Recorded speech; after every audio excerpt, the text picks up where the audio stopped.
എല്ലാവർക്കും കുക്കുത്രിനിയിലേക്ക് സ്വാഗതം.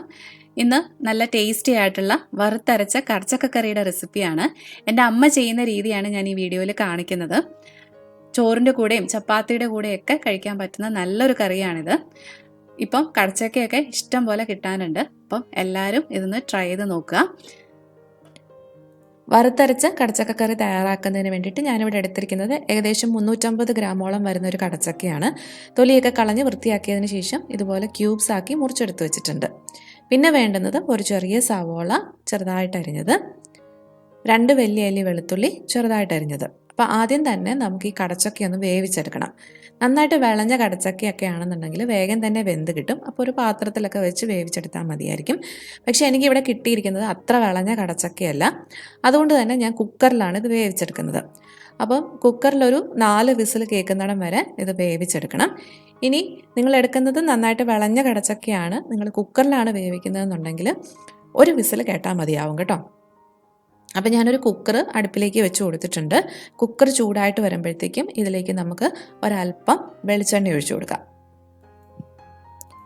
എണ്ണ ചൂടാകുമ്പോഴത്തേക്കും നമുക്ക് ഇതിനകത്തേക്ക് അരിഞ്ഞെടുത്ത് വെച്ചിരിക്കുന്ന സവോളയും വെളുത്തുള്ളിയും കൂടെ ഇട്ട് കൊടുത്തോണ്ട് ചെറുതായിട്ടൊന്ന് വഴറ്റിയെടുക്കാം.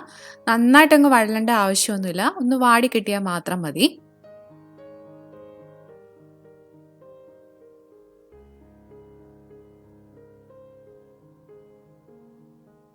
ഇപ്പോൾ ആ സവോളയും വെളുത്തുള്ളിയും ഒന്ന് ചെറുതായിട്ട് വാടി കിട്ടിയിട്ടുണ്ട്.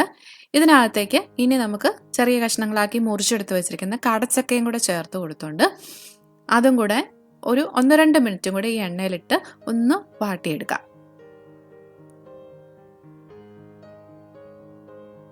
ഒരല്പം ഉപ്പും കൂടെ നമുക്ക് ഇതിനകത്തേക്ക് ചേർത്ത് കൊടുക്കാം.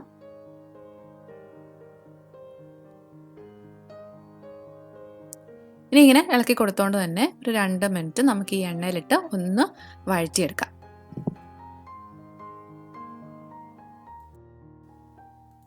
ഇനി നമുക്ക് കുക്കർ മൂടി വെച്ച് വേവിക്കാം. അപ്പോൾ വേവിക്കുന്നതിന് മുമ്പായിട്ട് ഈ കടച്ചക്ക വേകാൻ ആവശ്യമായിട്ടുള്ള വെള്ളം കൂടെ ഇതിനകത്തേക്ക് ചേർത്ത് കൊടുക്കണം. അപ്പോൾ ഞാനിത് ഏകദേശം നെകക്ക വെള്ളമാണ് ഇതിനകത്തേക്ക് ഒഴിച്ചു കൊടുത്തിരിക്കുന്നത്.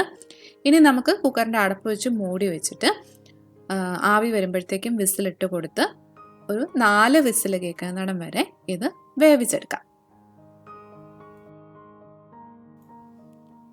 കടച്ചക്ക വെന്ത് വരുന്ന സമയം കൊണ്ട് നമുക്ക് തേങ്ങയൊക്കെ ഒന്ന് വറുത്തെടുക്കാം. അരമുറി തേങ്ങ ചിരകിയതാണ് ഞാൻ എടുത്തിരിക്കുന്നത്. പിന്നെ ഒരു 5-6 ചെറിയ ഉള്ളിയും എടുത്തിട്ടുണ്ട്. പൊടികളായിട്ട് 1/4 ടീസ്പൂൺ മഞ്ഞൾപ്പൊടി, 2 ടീസ്പൂൺ മീഡിയം സ്പൈസി മുളക് പൊടി, 2 ടീസ്പൂൺ മല്ലിപ്പൊടി. ഇത് കൂടാതെ എടുത്തിരിക്കുന്നത് ഒരല്പം ഗരം മസാലയാണ്. അതൊരു 1/4 ടീസ്പൂണിനും 1/2 ടീസ്പൂണിനും ഇടയ്ക്ക് ഗരം മസാലയാണ് എടുത്തിരിക്കുന്നത്. ഇതിൽ ഞാൻ ചേർത്തിരിക്കുന്നത് പട്ട, ഗ്രാമ്പൂ, ഏലക്ക, പെരുംജീരകം. ഇത്രയും എണ്ണയൊന്നും ഇല്ലാതൊന്ന് ചൂടാക്കി എടുത്തിട്ട് പൊടിച്ചെടുക്കുകയാണ് ചെയ്തിരിക്കുന്നത്. അപ്പം എൻ്റെ വീട്ടിലൊക്കെ സ്ഥിരമായിട്ട് ഈ വറുത്തരച്ച കടച്ചക്ക കറി തയ്യാറാക്കുമ്പോൾ ഒരല്പം ഗരം മസാല ചേർക്കാറുണ്ട്. അത് നല്ലൊരു ടേസ്റ്റും കൊടുക്കും നമ്മുടെ കറിക്ക്. ഇനി നിങ്ങൾക്ക് ഗരം മസാലയുടെ ടേസ്റ്റ് ഒട്ടും ഇഷ്ടമില്ല എന്നുണ്ടെങ്കിൽ ഇത് അവോയ്ഡ് ചെയ്യാം കേട്ടോ. പിന്നെ വേണ്ടുന്നത് കുറച്ച് കറിവേപ്പിലയാണ്. അപ്പോൾ നമുക്കിത് വറുത്തെടുക്കാൻ വേണ്ടിയിട്ട് ഒരു പാൻ അടുപ്പിലേക്ക് വെച്ച് കൊടുക്കാം. പാൻ ചൂടായിട്ട് വരുമ്പം ഒരല്പം എണ്ണ, ഒരു 1/2 ടേബിൾ സ്പൂണോളം എണ്ണ ഇതിനകത്തേക്ക് ഒഴിച്ചു കൊടുക്കാം. വെളിച്ചെണ്ണ തന്നെയാണ് എടുത്തിരിക്കുന്നത്. എണ്ണ ചൂടായിട്ട് വരുമ്പോഴത്തേക്കും നമ്മൾ ചിരകി വെച്ചിരിക്കുന്ന തേങ്ങ ഇതിനകത്തേക്ക് ചേർത്ത് കൊടുക്കാം. ആ തേങ്ങയുടെ ഒപ്പം തന്നെ എടുത്തിരുന്ന ചെറിയ ഉള്ളി ചെറുതായിട്ട് അരിഞ്ഞതും കുറച്ച് കറിവേപ്പിലയും കൂടെ ചേർത്ത് കൊടുക്കാം. എന്നിട്ട് നമ്മൾ തീയലിനൊക്കെ വറുത്തെടുക്കുന്നത് പോലെ തന്നെ നല്ലൊരു ബ്രൗൺ കളർ ആവുന്നിടം വരെ ഇത് വറുത്തെടുക്കണം.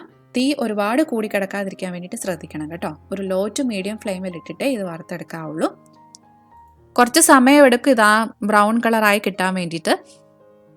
തീ കൂടി കിടന്നു കഴിഞ്ഞാൽ പെട്ടെന്ന് ഇത് കരിഞ്ഞും പോകും. ഇപ്പം നമ്മുടെ തേങ്ങയൊക്കെ നല്ല ബ്രൗൺ കളറായി വന്നിട്ടുണ്ട്. ഇനി നമുക്ക് തീ ഓഫ് ചെയ്യാം. ഓഫ് ചെയ്തതിന് ശേഷം പൊടികൾ ഓരോന്ന് ഇതിനകത്തേക്ക് ചേർത്ത് കൊടുക്കുക. അതായത് മഞ്ഞൾപ്പൊടി, മുളക് പൊടി, മല്ലിപ്പൊടി, ഇത്രയാണ് ഈ സമയത്ത് ഞാൻ ഇതിനകത്തേക്ക് ചേർത്ത് കൊടുക്കുന്നത്. എന്നിട്ട് 1 മിനിറ്റോളം ഇതൊന്ന് ഇളക്കി കൊടുത്തോണ്ടേയിരിക്കുക. ആ തേങ്ങയുടെ ചൂട് കൊണ്ട് ഈ പൊടികളും അതിനകത്ത് കിടന്നങ്ങ് മൂത്തോളും.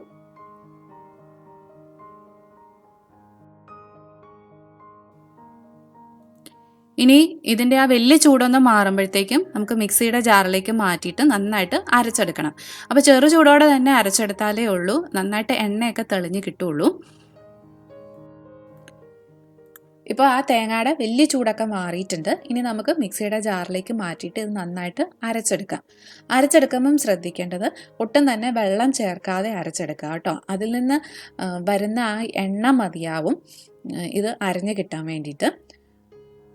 നമ്മൾ വെള്ളം ചേർത്ത് അരച്ച് കഴിഞ്ഞാൽ നമ്മുടെ കറിക്ക് ആ ഒരു നല്ല ബ്രൗൺ കളർ കിട്ടില്ല, ഒരു ലൈറ്റ് കളറായി പോകും. അപ്പോൾ നല്ലൊരു കളറ് കിട്ടാൻ വേണ്ടിയിട്ട് എപ്പോഴും വെള്ളം ചേർക്കാതെ അരച്ചെടുക്കുന്നതായിരിക്കും നല്ലത്.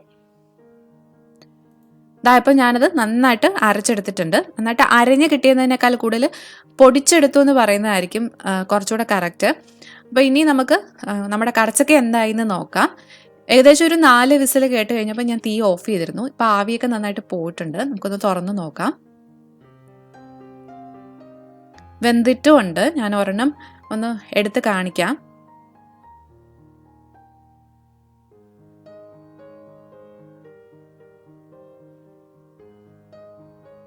ഇത് കണ്ടോ, നമ്മുടെ കൈ കൊണ്ട് ഇതുപോലെ ഉടച്ചെടുക്കാൻ പറ്റുന്നുണ്ട്. നന്നായിട്ട് വെന്തിട്ടുണ്ട്. ഇനി ഇതിനകത്തേക്ക് നമ്മൾ ആ അരച്ചെടുത്ത് വെച്ചിരിക്കുന്ന തേങ്ങായും കൂടെ ചേർത്ത് കൊടുക്കാം.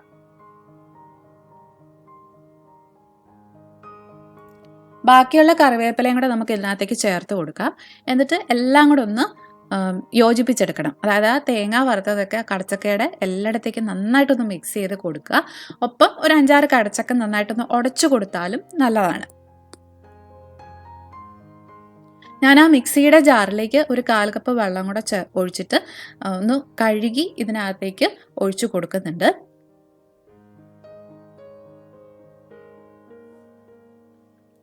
ഇതിനി ഒരു 1-2 മിനിറ്റ് നന്നായിട്ടൊന്ന് ചൂടാക്കി തിളപ്പിച്ചെടുക്കണം.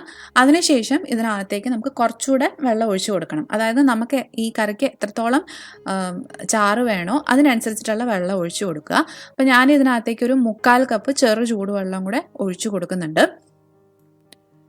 ഇനി ഇതിനകത്തേക്ക് ചേർത്ത് കൊടുക്കേണ്ടത് ഗരം മസാലയാണ്. അതും കൂടെ ഇതിനകത്തേക്ക് ചേർത്തിട്ട് ഒരു 1-2 മിനിറ്റും കൂടെ നന്നായിട്ടൊന്ന് തിളപ്പിച്ചതിന് ശേഷം നമുക്ക് തീ ഓഫ് ചെയ്യാം. അപ്പോൾ ഓഫ് ചെയ്യുന്നതിന് മുമ്പായിട്ട് ആവശ്യത്തിന് ഉപ്പുണ്ടോ എന്നും കൂടെ ഒന്ന് നോക്കിയേക്കണം. ഉപ്പ് വേണമെന്നുണ്ടെങ്കിൽ കൂടുതൽ ചേർത്ത് കൊടുക്കണം. ഇത് തണുക്കുമ്പം കുറച്ചൊന്ന് കുറുകും. അപ്പോൾ അതിനനുസരിച്ചിട്ടുള്ള വെള്ളം ചേർക്കാൻ വേണ്ടിയിട്ട് ശ്രദ്ധിക്കണം കേട്ടോ. അപ്പോൾ നല്ല ടേസ്റ്റി ആയിട്ടുള്ള ഈ കറി എല്ലാവരും ട്രൈ ചെയ്ത് നോക്കുക. ചോറിൻ്റെ കൂടെയും ചപ്പാത്തിയുടെ കൂടെയൊക്കെ നല്ല കോമ്പിനേഷനാണ്. ഏകദേശം നമ്മൾ തീയലൊക്കെ തയ്യാറാക്കുന്ന പോലെയൊക്കെ തന്നെയാണ് അല്ലേ. നമ്മൾ തീയലിനകത്തേക്ക് പുളി ചേർക്കും, ഇതിനകത്ത് നമ്മൾ ഒട്ടും തന്നെ പുളി ചേർക്കുന്നില്ല, ഒരല്പം ഗരം മസാല ചേർക്കുന്നുണ്ട്. ഇത്രയൊക്കെ ഉള്ളൂ വ്യത്യാസങ്ങൾ. അപ്പോൾ ട്രൈ ചെയ്ത് നോക്കിയിട്ട് നിങ്ങളുടെ ഫീഡ്ബാക്ക്സ് കമൻസ് ആയിട്ടും മെയിലായിട്ടും ഒക്കെ എന്നെ അറിയിക്കാൻ വിട്ടുപോകരുത്. അതുപോലെ തന്നെ ഈ റെസിപ്പികളൊക്കെ നിങ്ങൾക്ക് ഇഷ്ടമാകുന്നുണ്ടെങ്കിൽ മറക്കാതെ cook with Rini YouTube channel subscribe ചെയ്യണം. അപ്പോൾ സബ്സ്ക്രൈബ് ചെയ്യുന്നതിനൊപ്പം അടുത്തുള്ള ബെല്ലൈക്കണും കൂടെ ഒന്ന് ക്ലിക്ക് ചെയ്തേക്കണം. എന്നാലേ ഉള്ളൂ ഞാൻ പുതിയ വീഡിയോസ് അപ്ലോഡ് ചെയ്യുമ്പം അതിൻ്റെ നോട്ടിഫിക്കേഷൻസ് നിങ്ങൾക്ക് വരികയുള്ളൂ. ഒപ്പം ഈ റെസിപ്പികളൊക്കെ ലൈക്ക് ചെയ്യാനും കമൻറ്റ് ചെയ്യാനും ഷെയർ ചെയ്യാനും മറന്നു പോകരുത് കേട്ടോ.